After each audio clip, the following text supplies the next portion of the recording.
Welcome back guys sa ating channel, Stock Play. At ngayon po ay mag-update tayo about top trending stocks. And don't forget to subscribe sa ating channel para palagi po kayong ma-update sa mga bagong videos natin. Ayan, so unahin natin APL. And Friday ngayon, tingnan natin yung mga top trending stocks. Ayan. Let's start with APL. So, for APL, well, medyo pulado, since breakout nga eh. Sa weekly chart, pagka sinilip natin, medyo, medyo di maganda guys, overbought. Bearish crossover for stock based sa weekly, and yung support natin is somewhere here sa 0.007,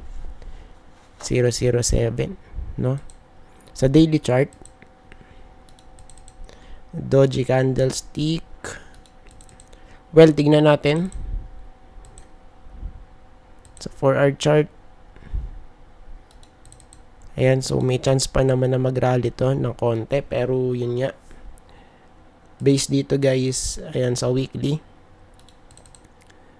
medyo medyo alanganin. Ayan, pero tingnan pa rin natin since sa daily chart still goods.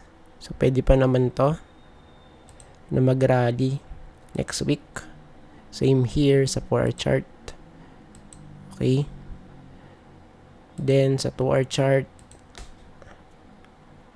ayan, so pwede. Ayan. So, pwede sa, short term. So, siguro, lang to, mag-rally lang to na slight. Goods na.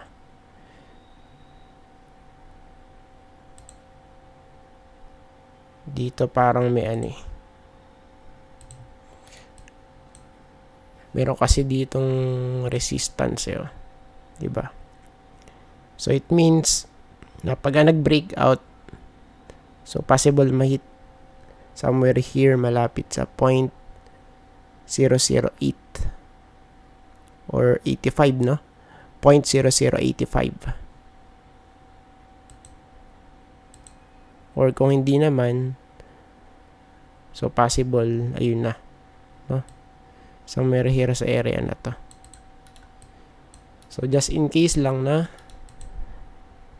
magra-rally. Ayan, then for Picor,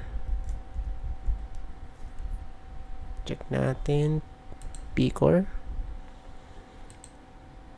weekly chart. Mahabang week sa taas at baba ng weekly candlestick at nag-close ng kulay pula. And at the same time, overbought. Okay, so almost 82. I-check natin, So, based dito, ayan, sa 86 nagkakaroon to ng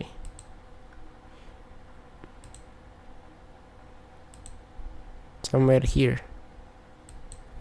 Ayan.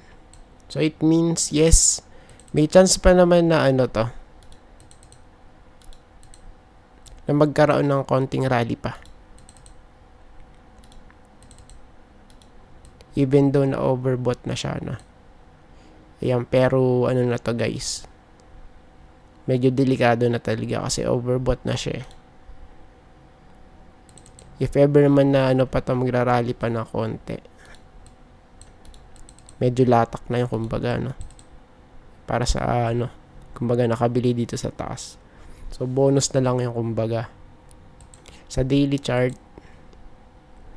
okay, so we have here a bounce daily. Well, tingnan natin and kasi based naman dun sa may structure ng mismong chart, Of course, tinignan na natin to before. So, ang typical na setup, ito, no, is nai-hit muna tong 4. Ayan. Well, let's see. So, sa part na to, sideways push. Then, after nyan, sideways ulit.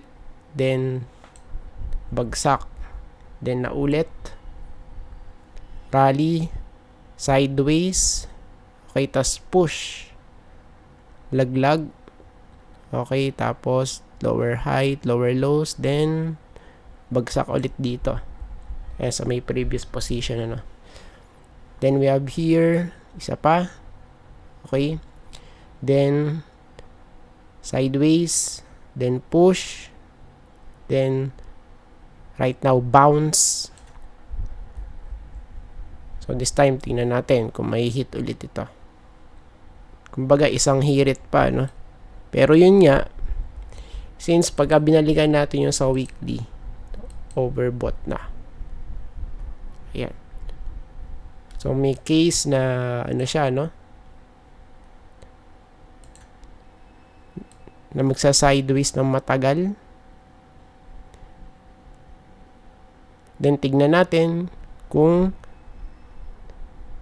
diretso sa taas or pababa na. Okay? So, ganun ang kanyang setup. Based dito sa nakikita natin. Ayan. So, pwedeng ganun, no? For Picor. Ayan. So, sa weekly, medyo flat. Ayan. Pero tingnan pa din natin. Flat siya. Right now. Ayan. Tapos resistance na to. So, syempre, ano na yun eh. Almost retest na for Picor, no? Then, we have plus. For plus, guys, weekly. Okay. So, consider naman itong, ano, no? Good close. Okay. So, sinabi nga natin, 3 white shoulders based sa weekly chart. Ayan, pero tingnan natin. Ayan, kasi di naman siya, ano eh, kumbaga magdidire-diretso papataas. No? Ayan, base, ano natin sa daily chart, yun na. We have here a bearish divergence. Lower high dito, guys.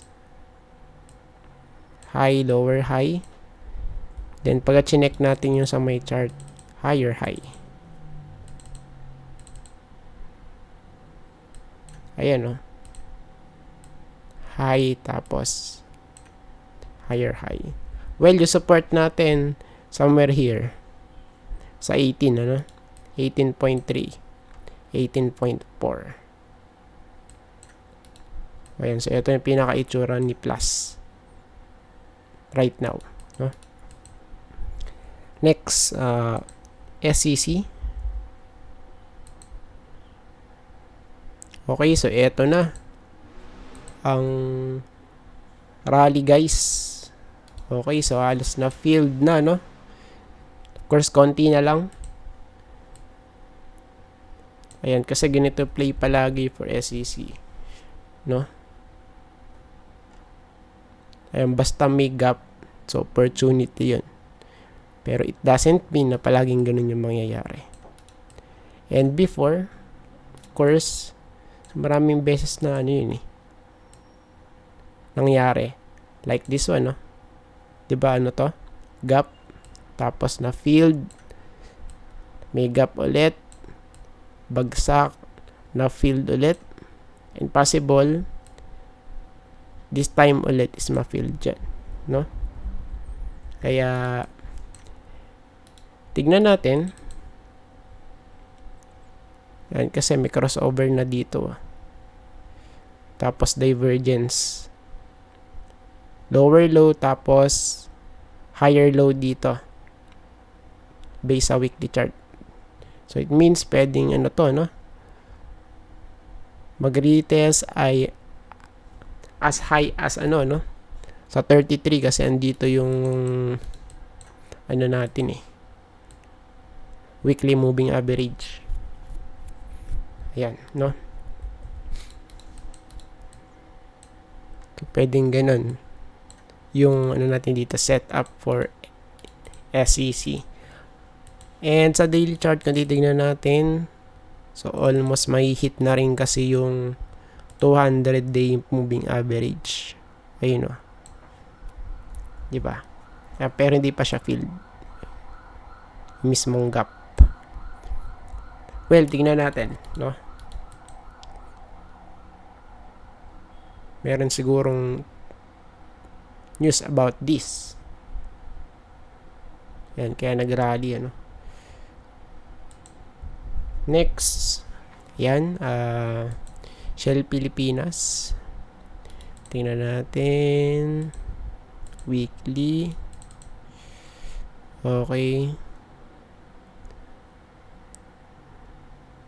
Galing sa taas, guys.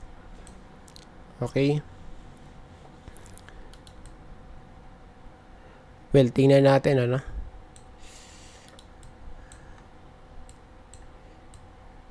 Tingnan natin. Ayan, so base dito kasi is walang gaanong resistance dito eh.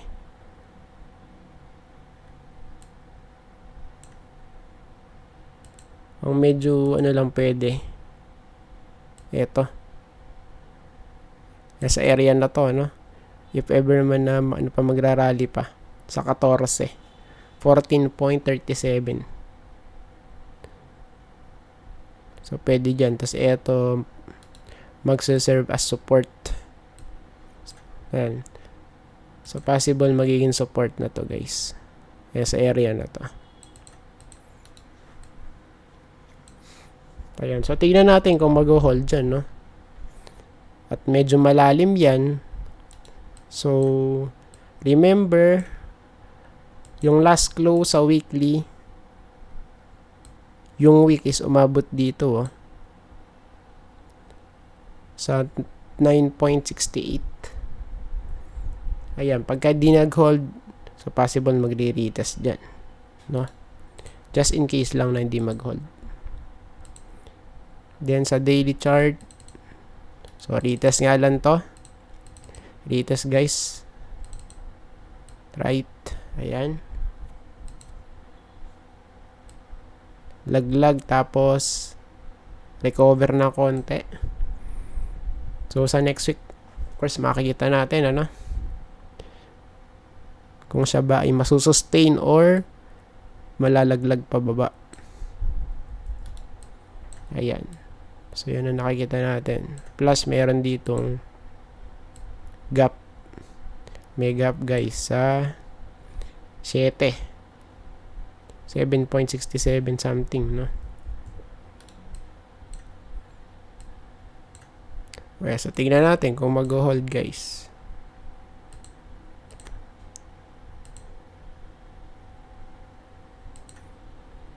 Tingnan natin.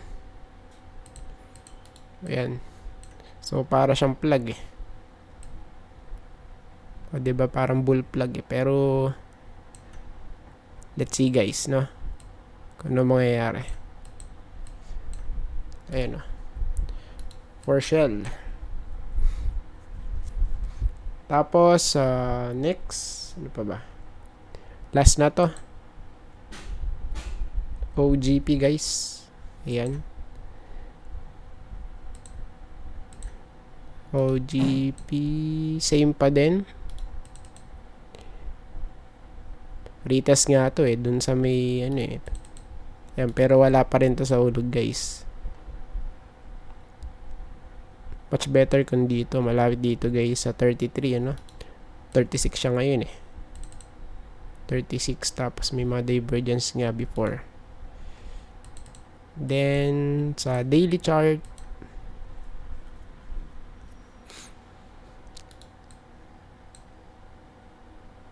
yung first gap hindi pa na-filled. Pero yung second goods na. Ayan, pero dito mukhang ano eh. Mukhang hindi maganda itsura. So, tingnan natin kung hanggang saan to. Diba? So, mukhang pabagsak na pababa eh. No? For our chart, same din. No? So, mukhang pabagsak nga muna to guys. So, pwede rito sa area na to. 34.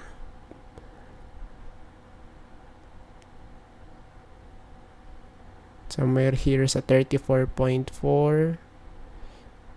So, pwede dyan. May area dyan guys. Ayan o. 34.4, 0.5. Basta malapit doon. Malapit dito guys sa area na to. No?